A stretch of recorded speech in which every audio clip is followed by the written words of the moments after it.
ania kining akong balak. Balak nga naguluhan ang nangka ni Inday. Usa ka adlaw nagkuyog tang duha. Sa mingaw nga dapit imuha kong gidala. Halak ka. Walay laing tao didtong dapita. Sus Mario Sep. Ug didto niingon ka nga duna kay sorpresa.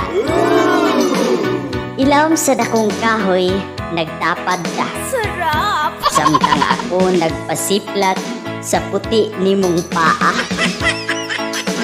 Unya, gitabunan nimo ang akong mga mata. Kay imo nang ihatag ang imong sorpresa. Ug unya, imuhang gigunitan ang akong kamot. Sarap. Imuhang gipahikap ug imong gipakumot. Sa akong pagduot, medyo humok-humok. May pagkabasa-basa ug murag na ay tagok. Sus Mario Sep. Sa akong ka-excited, ako nakaambak. Nagduda na ko og unsa kahanin tabaghak. Kaysa akong paghikap na ay buak-buak.